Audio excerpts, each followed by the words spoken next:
Hello, everybody, and welcome back to the United Front. I'm joined today with a very, very special guest, a Chelsea fan, here to preview and look ahead and give us a little bit of a Chelsea insight into United Front. Luckily, it's only for one game and one game only because we don't want too much Chelsea insight. But Mckirdy, how are you, my brother? Yeah, doing well, man. Doing well. Bit of a sad result yesterday, of course, but we move. Looking forward to the weekend, man. You're playing Bayern Munich in the Champions League, bruv. Just count yourself lucky. Yeah, we got to count our blessings. I mean, like, we were in the Conference League this time last year, bro. So, yeah, got to count them blessings, bro. Yeah, we look like, for the past couple of seasons, we look like we could have ended up in the Championship as well at any given moment. So, Bob, trust me, we're looking up at you right now. You know what? You were close to the CL, though. You were close to the CL last yeyear. To be honest, I was going to say, you're probably one of the only big clubs, that can slightly understand our pain, actually. You don't had them bad couple of seasons finishing, what, 12? Was that the lowest you got, 12? Yeah. 12, and then, like, there was just a lot of kind of buy players. It didn't seem really like there was a vision. The new owner, obviously, we had really good owner in Roman Abramovich, right? And he didn't leave of his own accord. It wasn't like the fans wanted him gone. It just happened with all, like, we all kind of know the situation there. But yeah, these guys Clearlake come in, and it was a rocky start, but starting to see the vision, starting to see it kind of play out. So, and how long did it take you to see the Clearlake vision? I can't lie, it takes a couple of years, man. Like, there's a lot that goes into these things, and, like, to be fair to them, what they were trying to do would never be achieved in one season anyway, right? Like, they're trying to completely revamp the squad. They're trying to bring in young players, buy and sell, and keep the real stars out of the crop that we get. And, like, you kind of see that already, right? Like Enzo, Caicedo, Palmer, Cucurella, like, the guys that come in and they're good, they don't get shipped out, right? Like, there's some questionable transfers in our time, like coming in and going out. Probably touch on one of those later, but yeah, man, it's starting to come together slowly. So, United fans listening, you're hearing that. It took a couple of years to see Clearlake's thing. Do you know what I mean? Happen. Exactly. So, do you know what I mean? It might just give it a little bit of time, guys. Just calm down, all right? Just calm down. Patience is a virtue. Right? Patience is a virtue. Exactly. Good things come to those who wait. I was gonna say, so sorry, just fix up my camera real quick. So yeah, cool. So we're gonna go into obviously looking at the game. We're playing you lot on Saturday. It's a 5 o'clock kickoff. Obviously, me and the United Front boys, we're gonna be at Old Trafford as per usual. But yeah, just wanted to touch a little bit. So looking ahead of the game, how have Chelsea been playing so far this season? What do you think about Maresca, your new signings? Obviously, you got a good core of players that you've just touched on that you've had for a few years now. Like Palmer, Caicedo, Cowley until he got injured, obviously not going to be there. But also you got a nice mix of new players. You got João Pedro, Estevao looks exciting, Delap, so on and so forth. So how have you started this season? And yeah, what do you think of Chelsea? I mean, this season, it's been a mixed bag. Like, obviously, we had a really high end to last season with the Club World Cup. Like, I know a lot of people would say it's a friendly cup, etc. But people cared, man. Like, there's no doubt about that. You saw that from PSG's reaction at the end. Bro, if I won that, I'd be parading it right now, bro. So this is what I'm saying. Like, I think people love to play these things down, but with the money involved, like, there's no debate, and people want to win that tournament, right? Like, even if you put it solely down to money, which I think is more than that, but like, even if you put it solely down to that, this has to be taken seriously. That's a lot of money. It's more than bro. We got man out in Garnacho out there putting middle fingers out in Malaysia, bro. Like, trying to make up. You know what I mean? That's what I'm saying. What I'd rather be doing, isn't it? Winning the Club World Cup is what I think is one of them tournaments as well. It's like it's only nice to talk about if you win it. If you lose like pre-season. Who cares? So it's kind of like a win-win being in it almost, because like, you don't win it, no one really cares that much. You do win it, it's a big boost. But yeah, man, like, season so far, like, obviously we started the season not great. We drew with Palace. I was at that game. It was just a boring game, to be honest. We looked like toothless. We didn't really look like we were gelling together like we were at the back end of last season and in the Club World Cup. Yeah, things weren't great. Switched it back up against West Ham. That was a really good result. Obviously, West Ham aren't doing the best right now, so take that with a pinch of salt. And then, yeah, like, I can't remember. I think we headed into Fulham after that. Very, very controversial game. Obviously, none of them were like in my opinion, it was a foul on Chalobah. And yeah, What, none you of think those it handballs was should a have been foul? given. In my blue tinted glasses, yeah. But Wow, I was gonna say, bro. but nah, I mean, like, me personally, like, as a football fan, I think that shouldn't have been stopped, and it should have just been a goal, man. It Bro, was a like, great goal honestly, from a young player. I Like, can't believe that got brought back and stopped. Like, yeah, VAR, bro, did not be brought into for they're that. not having a good season, by the way. In general, VAR, like, there's been a lot happening, and we're what, match day 4 or 5, like match day 5 coming up, right? So it's crazy. It's not been great. When have they had good periods? Honestly, man. Yeah, like, nah, honestly. I mean, like, I'm actually an advocate for VAR. Like, I don't want to get rid of VAR. I think the idea of having VAR is a good thing. Like there's a lot of goals that go down in history where you should have won a tournament, but there was an offside goal that didn't get spotted by a lazy linesman. In theory, it's a great bit of tech, right? But in reality, it's humans controlling that tech. And very incompetent humans controlling that tech as well. So yeah, man, like, I don't know, like, it's one of those things. I don't think we should get rid of it, but I think they need to do a hard review on the referees in general in UK, because it is not good right now, man. and speaking, you know what? I completely agree with that. To be honest, I'd actually go as far to say completely remove humans from refereeing as soon as you Yeah, can. yeah, yeah. We got AI, right? Completely AI. Like, honest, I'm being deadly serious, but that's a conversation for another day. I don't want to get sidetracked into that too much. But speaking of offside goals, yeah, the last time Man United lost to Chelsea at home was a Didier Drogba offside goal. Clearly offside, by the way. If we had VAR, that would have never stood. That was exactly. a very, very long time ago, obviously. Man United, sounds mad, but we haven't lost to Chelsea at Old Trafford in the post-Fergie era. Yeah, that is insane. Which is we nuts. We haven't fared well against you lot. Even when we've been in a clearly better state than you were, we still always struggle at Old Trafford, which is why I'm a little bit worried about this game. Yeah, I feel like when we play Chelsea, even when you're not very, like, when you haven't been very good in recent years and we've been clearly better than you, it's never an easy game. It's always quite a tight game. I think it brings the best out of both teams, to be honest. It's one of those 100%, games. man. I mean, there was a lot of history, right? So, like, over that kind of Fergie, Mourinho, like, when there was a big battle going on, and I think that's probably where it tries from.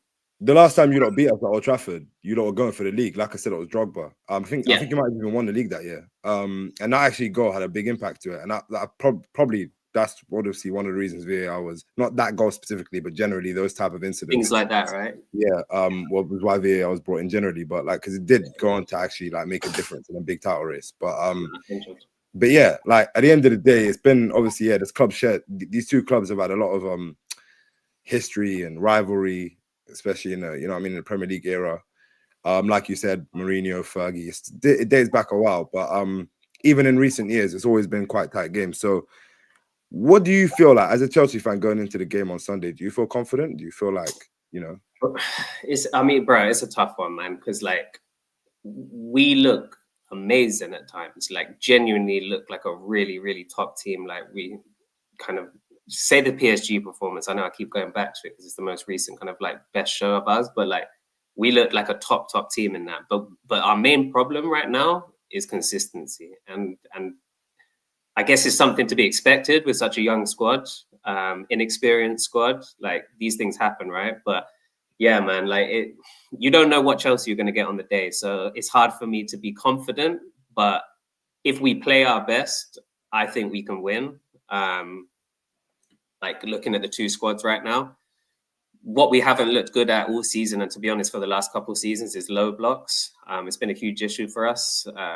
We did look better actually when we had Delap at 9 with João Pedro just tucking in just behind, because I feel like it kind of overloaded the low blocks and they couldn't just kind of they couldn't man mark with two players, etc. Like, you had to put one man on each player. João Pedro is good in tight spaces as well. He's really good. Yeah, exactly. Like, and he's tricky. And then when they've got to also think about Delap just throwing himself all over the place, like, it's a tough to deal with. But then the Delap injury happens in Fulham, and we kind of look like we're back to square one with the low block teams. Game against Brentford showed that, man. To be honest, like, as much as, I don't know if you saw, but the last goal that Brentford got, officially that is an offside. Like, Ouattara went for the ball from an offside position. That's offside, right? But I don't think we deserve 3 points from that game. Like, we did not play well. We actually played a lot better in the Bayern game yesterday that we lost, like the performance-wise. So yeah, man, like, yeah. I was just gonna, sorry to cut in there. I was just gonna say, like, obviously I was talking to another Chelsea fan that I'm friends with the other day, and obviously we're talking about the difference in the two starts between United and Chelsea. Obviously we played, in our 4 games we played, Arsenal, Fulham, City, and it was Arsenal. Regardless, right? We've had a pretty tough start. Yeah. Chelsea, like you said earlier, you've had a West Ham, Fulham, Brentford. Seems like a little bit of an easier start. Yeah, for sure. You've got 2 wins, I believe, yeah, and 2 draws out of them 4. Yeah. So United, obviously, we've got 1 win against Burnley. Sorry, that was the other team that we played. We got the win against Burnley, and obviously Arsenal City we lost against Arsenal City and drew against Fulham.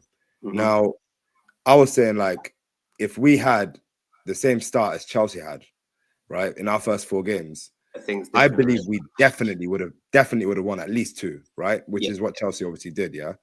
I'm not saying we would have won all 4 or anything mad like that, but I think we would have won at least 2. And I think the noise right now around Man United, considering the start we've had, has been, obviously, you know, as anyone who watches the show will tell you, I've been standing alone defending Ruben Amorim, saying, you know what, it's not as bad as it looks, innit? Yeah. Because like, we've just had a tough start, and it's really not crazy that we've actually lost to City and Arsenal. I think on paper, most people would have expected that.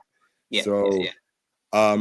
So yeah, I think moving into that, obviously, United, Chelsea, it's hard to obviously compare. We've made a couple good signings. You lot have been steadily progressing over the past few years. And like, I think, you know, you've obviously were 2 completely different teams. You'd have also spent, you know, quite a lot of money. You're in a different place financially. You're able to sell players. Yeah. Speaking of selling players, obviously we sold you the young man, Alejandro Garnacho, man like Alejandro. The goat. Bro, honestly, this guy, bro, he was doing my nothing. I think a lot of United fans have a lot of negative to say about him. You know, it is honest, but I want to say as well, I think generally it's a sad story with Garnacho, man. He's you know what I mean? We've got him from Atletico when he was like 16 or whatever, but he came for our youth team, scored in the FA Cup youth final, which is obviously very prestigious tournament. Then he goes on to into the first team, wins the League Cup in his first season, FA Cup in his second season. Looks really good, by the way, as well. Yeah, like, won a Pushkash award. Like, he did it. I think that's, you know, before 21, having played over 100 games for United and done all of that is admirable, bro. It's very, very admirable. And I think, but obviously, and it ended sour. Everybody knows that. You know, I think he's a little shit. But you know, a lot of United fans agree with me. But at the same time, it is a sad way that the story ended. But speaking of the teams generally, I asked you to do a combined 11 before we jumped on stream. Yes. Out of our 2 teams, and I've got mine and yours here. We haven't seen each other yet, so just to add to it, do you want to go first or shall I? No, you go first, bro. You go first. All right, so I'll add mine to it. All right, so obviously, as you can notice, oh no, this is my predicted 11. Sorry, let me just run that back. Combined 11. There you go. Okay. Right. So I think the big change here is I've gone 4 at the back. Obviously, it's too difficult to try and put other teams' players in the 3 and the wing backs and all of that. It's such, wing back specifically is a specialized position. It's too hard to like try and, you know what I mean, arrange that properly. So I've gone here. To be honest, it's a pretty split team. I think we've got like 5 United players in there. Yeah. 6 Chelsea. So you lot just edge it. Obviously, Reece James. I personally think Reece James, if he's not injured, he might be the best right back in the world. Like, I think he's unbelievable. Going forward defensively, on the ball, from set pieces, he's a complete right back. He can defend, he can attack. I don't think there's many holes in his game generally. He's strong, he's quick. Yeah, there's literally I can't think of any. So yeah, Reece James I think is a top player. Yeah, it's ball knowledge right there. Your centre backs on the other hand. It's stinky. I was looking yeah. at obviously the game that's looking to be played tomorrow. Mhm. Yeah, or whenever you guys see this, but you got a couple injuries. Obviously, Colwell's out. Chalabar's out. So Fofana kind of like Fofana, had a serious injury and just doesn't really look the same since he's back. yes, seven. Well, how much you pay for him? 75 million or 70 something? mil. I think he's played like 25 minutes, bro, over the last season and a half. Like it's crazy, man. Yeah, no, it's unlucky, man. It's always sad to see players like have big He injuries like that. he looks class. He was balling out. Yeah, he looked real good. Obviously, I've gone for De Ligt and Yoro as centre backs. I think they've started the season very well. Yoro, I think, is one of the only players at United that's probably improved over the past year. Yoro looks great, like, man. He's really a good player, like very good player. Obviously, I've gone for Cucurella at left back. I do like Dorgu, but Cucurella is more established, played more, and he started the season well and played. I think last season had a very good season at Chelsea. Yeah, they're fantastic. I've gone with Caicedo and Kobe because I think that partnership, honestly, That's mate, dangerous. that would be something special if that was real. Yeah, like for that, real. that actually was a thing. I think Kobe needs somebody like Caicedo next to him, that can just get on the ball, press resistant. Allows him to play his game, innit? Yeah, bro, it allows him to just, like I said, he can get on the ball. He's press resistant. He can take the ball forward. With someone like Caicedo behind him, doesn't have to worry about doing the dirty work as much. Caicedo's got the legs, and also he could do a little bit on the ball as well, Caicedo. So yeah, I think that would be an unbelievable midfield pivot. I've gone with Bruno in the cam. Obviously, Bruno, there's not really much needs to be said about him. Yeah. Cole Palmer, what a player. I think yesterday that game of Bayern Munich as well, he showed like top level on a top stage. He showed he can ball with the best of them. He's a baller, proper baller. 100. I really love Cole Palmer. It's a shame he don't play for United. You know, he was I mean, he's a United fan, right? Yeah, bro. The guy was born in Wivenshaw, like Rashford, like bro. I might be making this up, man, but I think did he not play for like United's academy at one point? Got dropped out and then had to go to City Academy, and then I think I think I've heard something like that as well. I'm not sure, but I have heard. Probably I've seen him in the United young. shirt, really young. Like now when we in like the 2011 United kit, the Aeon on it. I see him wearing it. There's a picture that goes around. Crazy thing is 2011. This guy was probably like 5. Yeah, I hear that. To be fair, he was young, bro. He was very young, but yeah, that's what I'm saying. So yeah, to be honest, I've had to shoehorn Mbeumo in there because obviously, he has to be in, man. He's been fantastic, especially Go on. No, I was gonna say like even from Brentford, like he's someone that I've actually wanted at Chelsea, bro. Like he's impactful. He does it in a team where he has to create things for himself. He's not like he's not just fed the ball and he just gets easy tap-ins, etc. He has to make something out of nothing a lot of the time at Brentford, and I think that's also why he's going to be like super impactful for you guys, like as you're building your team. Yeah, so I've gone with. I agree with everything. I think Mbeumo's just one of them players. He's just one of them like efficient, does the right thing players. Do you know what I mean? Like he'll give you the correct, like he'll make the right decision. Yeah, knows where the goal is. You know what I mean? So yeah, I love Mbeumo. I've liked the start of the season as well. And I'm going with João Pedro up front. I think he started the season amazingly. Obviously, Sesko's still a little bit of an unknown quantity in terms of a striker in the Premier League. He's still young. He might, ceiling's high apparently. So you never know. But as of yet, he ain't shown me nothing. So and João Pedro has been absolutely balling out for you lot. So, I think Sesko's got a lot of potential, man. But yeah, need to see it realized. So I'm gonna switch it up to your combined 11. I mean, very similar. I'll be real. Sanchez in goal. I mean, I feel like it's just a battle of the worst, right? In goal. Sanchez has had a good end to the last season, though. Had like higher save percentage in the Premier League last year. I don't know if that's good or bad, but yeah, did well there. As well. He had a fantastic game yesterday. He got let down by the back line. I can't lie. And he got Golden Glove in Club World Cup. So like he's looking more solid. He's still got a crazy mistake in him, which I think is his biggest problem. Is like he switches off. But yeah, Sanchez between the sticks. I think right back. You said it all for Reece James, so we can probably go straight over that. Yoro and De Ligt. Yeah, we touched on how bad Chelsea's centre backs are right now. If Colwell's fit, I think he goes in ahead of De Ligt, and it's a Colwell Yoro centre back pairing. Personally, Cucurella. Very similar reasons to you, man. Dorgu looks good. Like he looks really good. I've actually been impressed by him. But Cucurella he's a dog. Like he's so hard to get past. it's annoying when you're against him, but he causes a lot of issues. Like he winds players up. You know what I mean? He's kind of like Diego Costa at left back. So yeah, he's a good player to have on your team. I mean, like the ordering that I put here in the midfield kind of ignored the placement of the players, but like Caicedo, after looking at yours, to be fair, I hadn't thought of Minu because he hasn't been playing much for you guys. But I think, yeah, top form, Mino is going in ahead of Enzo. And then Fernandez would kind of be playing at the top of the triangle there. Going into the attack, I think we got pretty much the same, right? Palmer, João Pedro, and Mbeumo, like they're the standout players for me. I think give it a season, you might see an Esteval in there. Maybe 2 seasons. He's very young, but he's been exciting. Really he looks exciting. Like an absolute baller, you know. Yeah, and I've heard he's some got amazing some serious things about talent, man. Like from Brazil, like there's a lot of talk about he's the first player since Neymar that like is really like got them excited, and like Chelsea comments and everything like it's just full of Brazilian people that are just following Esteval as a player rather than like they follow a club. Do you know what I mean? And that's normally a sign this guy's done. He's special, right? So broke a lot of records, Neymar's records in his last season at Palmeiras. So yeah, he could be a good one, but at the moment he's not quite there. So you got 1, 2, 3, 4. Yeah, so similar to me, you got 4. Well, 4, maybe 5 if you had Kobe in form. I think in hindsight, I'm taking Kobe there. I can't lie. So let's call it. I think, and other than that, I think it's the same team, man. Yeah, pretty much. So it's a pretty even team. Which is funny because obviously you're hearing all this talk about United, how bad we are, and all of this, blah blah blah. But that's it, isn't it?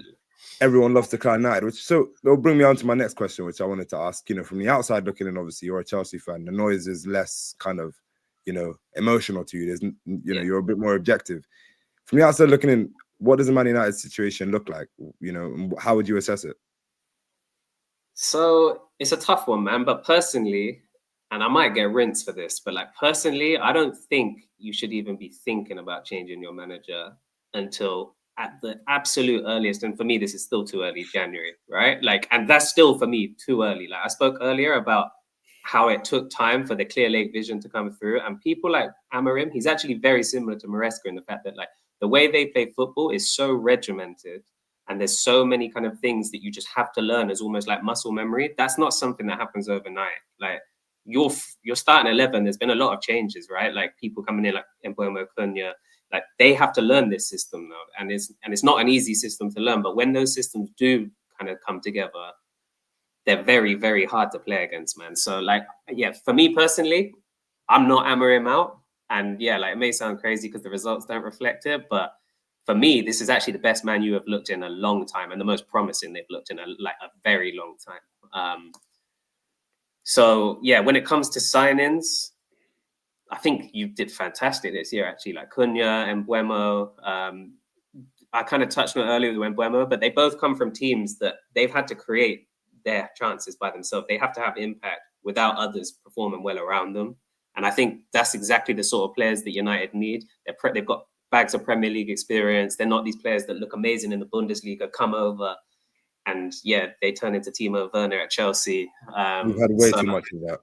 Exactly, and like you pay a lot of money for these guys as well because everyone knows you can rinse the PL club. So buying within the Premier League and buying players like that like sometimes get overlooked, I think is good business, man. And like I think in a year or so, that's gonna look like both of them. I think will look like bargains. So yeah, man. Like I tune into a lot of United games, especially when I can. More just out of interest. I got a lot of United fans. It used to be more to hate watch, but actually this season it's been quite interesting, man. Like even for me, the City game, I really don't think that score tells the story of that game, man. There was a lot of periods where United looked on top and City did not look comfortable with the way that you guys were passing through the midfield, sending it out wide. And Mbeumo just looked dangerous. So yeah, man. Like I think there's a lot to be happy about and a lot to look forward to. But I think goalkeeper, like that has to be a priority. It's abysmal. Like, so that has to be a priority. Bad, it's been so bad. You know what? Mckirdy, I agree with everything you just said about United pretty much. Like I think with a club like United as well, bro, there's so much noise. Like there's so much noise. It's every week there's been, you know, everyone's like a big like reaction or something, especially like with the way football discourse is now. You got the Twitter fans, you got match going fans, you got all these podcasts, or you got Talk Sport, you got all these people rushing for headlines, and United sells papers, bro. United exactly. At the end of the day, so like it's toxic. I can't lie. A lot of it comes from the fans as well, which is the worst thing about it, man. Like I get it's been a long time and people are upset and they're used to better, but like you have to have trust in the in the fucking vision, man. Like, sorry. I personally don't even think 10 months is a long time in football. I've said it on our previous podcast. Exactly. Like, I don't think it's a long time in football at all. I think people put a lot of emphasis on. He's been here 10 months already. Like, he should.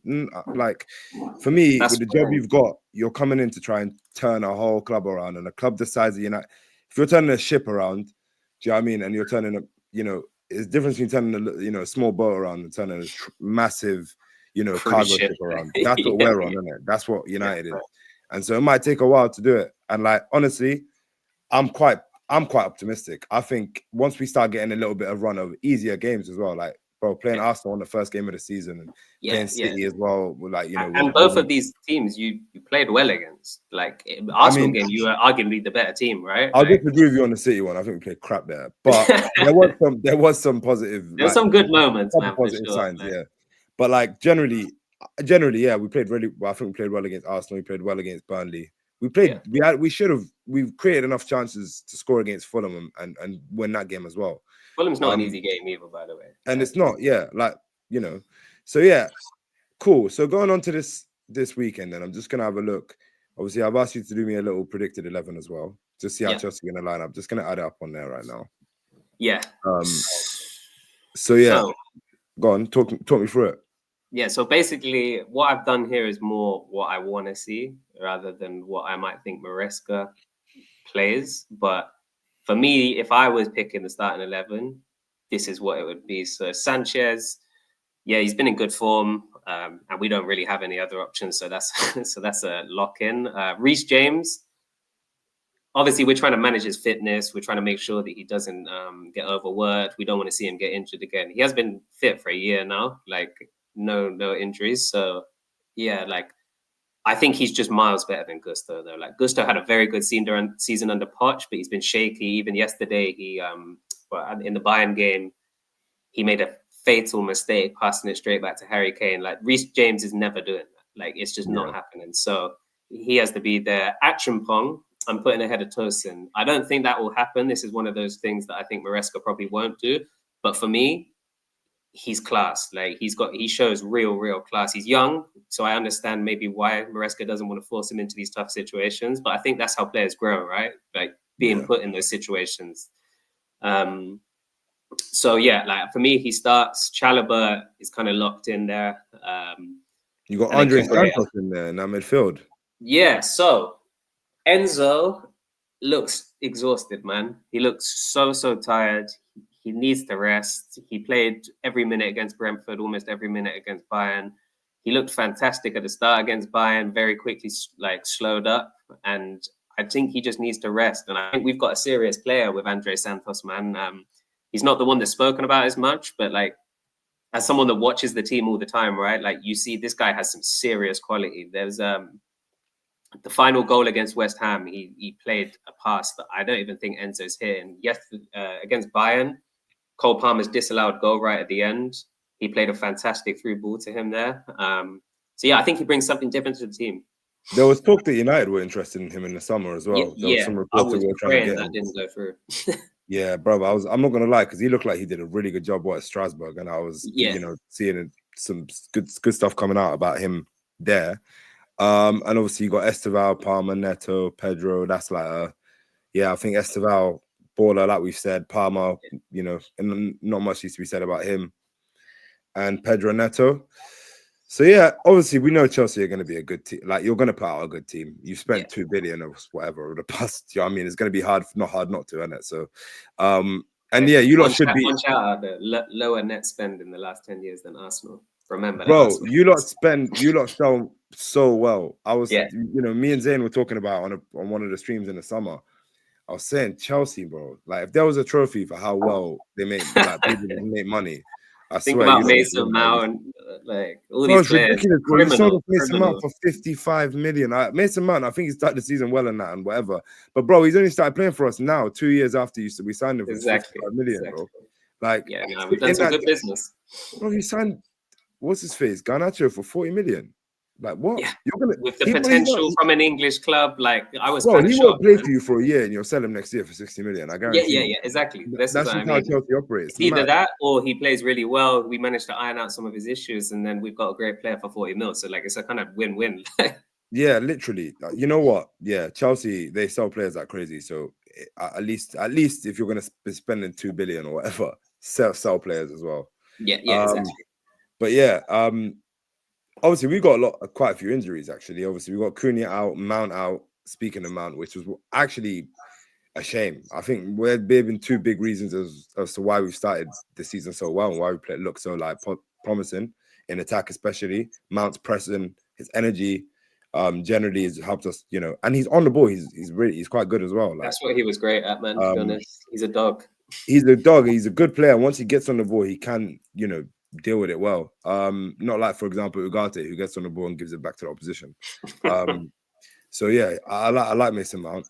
Cunha, obviously, you know the type of maverick player he is. We're gonna miss him a lot, but I wouldn't rush him back. Is he out long? It seemed like a hamstring, but a very light hamstring one. Okay. But it's one of them ones where like it's been 2-3 weeks now, but I still wouldn't rush him back personally. Nah, no need, man. I'd say, you know what, maybe give him 20 minutes at the end off the bench if he's fit, but if he's ready to play. But I wouldn't go any more than that. Maybe start him Save again him for the business end of the season, man. You need him. Yeah, man, he's a proper player. So yeah, I guess my predicted 11. I have gone for a couple of changes. I don't know if obviously that'll happen or not, but this is what I personally would do based on, you know, the performances so far. So the big changes really are Laman's in goal. I think Senna Laman's, bro, just starting, man. Like, how bad could it be, bro? Like, do you know what I mean? He's a keeper, bro. Like, keepers don't need a preseason and tactics and that. It's surely just keep the ball out of the net and pass it to the side when you get it. Like, and if you're not going to get him on, why did you buy him? Literally, bro, because I can't see a whole season with Altay Bayende being Man United's number one. I cannot see that. So he's gonna have to come in eventually. You might as well start him now. Like, why not? Home game. I get why you don't want to start him in his first game at the Etihad or whatever. Home game now. You know, Altay is shit. We know Wagwan. Just start Lamans in it, like, please, in it. 100. The back three is the same because I think other than the City game, I think they had a good game. They've had a good start of the season. Shaw had an abysmal game, but I'd start him again anyway. And we don't really have much options, to be honest. Sandro Martinez is still out. So, yeah, I'd start Shaw. I've gone for a change in midfield. I think I brought Casemiro back in. Again, I think he started the season really well. I have to... you know what? Like I said, I'm him in and everything, but doesn't mean I can't question him and I can't criticize some of his 100%. Last game, I don't know what possessed him to start Ugarte, because that guy is absolutely trash. He's been playing so badly this season. He was a weak link, bro, and he's just not a good player. Like, he's him next to Bruno as well. The characteristics of that midfield is just all wrong. Like, playing against City, like, yeah, I did not like seeing that. So I brought Casemiro back in. I think obviously, you know, although he ain't got as legs as Ugarte, he's got much better positional awareness. He doesn't get sucked into stupid challenges at every moment. He doesn't press just, you know, like a headless chicken. And I play him next to Kobe. I think both of them could do a good job in there. Kobe keeping the ball. Don't know if you see him come on against City. He had, I think, 17 out of 17 passes. Yeah, he kept the ball well. He looks good. And he's press resistant as well. Like, he was skinning past, going past a couple of City players in midfield and that. We need that, especially, I feel like, in this system. We need to be able to get a man that can take a man on in midfield and give us the upper hand. 100%, especially in Chelsea, against Chelsea as well, man. We've got a decent midfield. I think you need someone like Kobe. 100%. Exactly. So I'd play Kobe and Casemiro and ask Bruno to come and, you know, when we ain't got the ball, you know, drop into midfield and just help make a little trio in there. And maybe leave Sesko and Mbeumo up front, which we were actually doing at the start of the season. We're defending in like a 3-5-2, sometimes a 4-4-2 even. But anyway, let's see how it works out. Amorim said he wanted extra time last season when they asked him, you know, if you lose the Europa League final, are you going to be at least happy that you're going to have more time to train with the players? And he said, yeah. So you've had this whole week now where everyone's been playing in Europe and everyone's, you know, you're out of Carabao Cups, you didn't even play in that. So, you know what I mean? Grimsby made sure of that. So now you literally had a full week to you know, train, and I want to see some improvements, bro. So, yeah, no, agreed. Dallo, I brought him back. I think he's coming back from injury, but I think he's been training and he didn't go on international break. So I think he'll start, him and Dorgu. And then in Bruno Fernandez and Sesko up front. Sesko, I think he's used to play his way into some form. And yeah, that's pretty much that. Just to end it then. What do you think about a score prediction then? Do you think we'll win? Do you see Chelsea winning and finally breaking that Old Trafford curse, or score draw? What do you think? Give me score predictions. It's a tough one. I do think Chelsea edge this one. I've gone for 2-1, and the reason being is, but there's a few reasons, but I think right now, yeah, that's definitely one of them. like I feel like we have the attacking players that can take advantage of your not so strong defense at the moment. Maybe the goalie does come in and does a good job, and that completely changes things. But yeah, at current state, I think we have this sort of attacking players that you're going to struggle with, especially on transitions. I think you definitely score because we've got our own defensive issues, right? Like anything gets played over the top towards Tosin, who's probably going to play, and Chalobah, you're going to score. So yeah, man, like it's tough. I think it's going to be super close. I wouldn't even be surprised if this comes out as a 0-0 draw. But yeah, let's see. I think whatever happens is going to be super close. I don't think that any team's going to dominate by any means. I think it's going to be a quite scrappy game. I think tensions might get quite high.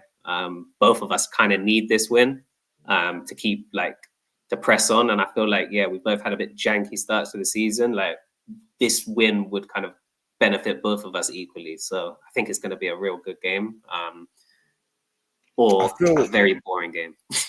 I feel a score draw, you know. I feel like, and I'm not one of them guys that predicts a draw when I think we're going to lose. Like, I'm actually thinking this is going to be a draw. You know what? I think we really could win this, genuinely. Like, I do think going into this game, like, it's one of those, like you just said, it could go either way. There's not going to be a clear, decided thing going into this game. It's going to be hard to predict. But I do think it'll be scrappy, like you said. Both teams want it. But I think you've had a decent start to the season, and maybe you're playing under a little bit less pressure than we are. And I feel like that might just edge it for us. I feel like at the end of the day, I think Enzo Maresca will be quite happy with his team. Even if you lose at Old Trafford, no one's going to start questioning anything that's going on at Chelsea. Deal, right? Yeah. You're still going to be, I think everyone's pretty, it looks like Chelsea are on course to going to, challenge for that top four, probably get that top four spot this season again. Yeah. But I do think that this might just be the type of game that, Old Trafford in the evening, the crowd's going to be up for it. Saturday night, man, they're going to be going mental. Everyone's on the and the team needs it. The players need it, bro. The fans need it, bro. I'm going to be in the fans. Like, do you know what I mean? Like, everyone's got this expectancy. But also, like you're saying, we do have that nervousness about us. I think we need to score first. That's one thing I'd say. I don't think we've scored first enough since Amram's been in. We need to. I don't know if that's the way he sets up or whatever, but we need to score get the front foot, right? Yeah, I think one thing that I would thinking more on it. I think this game gets decided by who makes the most defensive mistakes loses, rather than attacking brilliance from any team. I think it just comes down to who can not fuck up, basically. You know what it is? I feel like going forward, we've actually been creating chances as well. So it's a matter of I feel like we will create good chances, and I don't think your defense is very good. So I feel like we will have some opportunities to win. 100%. It's a matter of whether we could take them or not. And if we start taking them, I think we could win this game 3-1, honestly. Yeah. But I'm gonna go for a 2-2. I think that's what I think will probably end up being. I think we'll both score, and I think we'll probably both be happy with a draw. So I'm gonna go 2-2. No, I think that's very fair. Or I'm gonna be cheeky and say 2-2 or United win for 3-1. Yeah, okay, cool. No, to be honest, I'm kind of on the same board of I wouldn't be surprised at all if it was a draw, but I'm probably edging Chelsea, and that's probably just both of our blue and red hearts taking putting on our sleeve on it. Yeah, Mr. Mckirdy, man, thank you for joining us. Pleasure, man. I've appreciated the Chelsea perspective. It's been a very measured chat. I actually really appreciate that as well. wasn't some mad hooligan type. You know what I mean? Like guys just backing Chelsea for no reason. So I appreciate that. And yeah, man, you're welcome back at any time, bro. You're definitely the good friend of the channel, so you're welcome back at any time, and we might see you on it again at any point. But do you want to shout yourself out?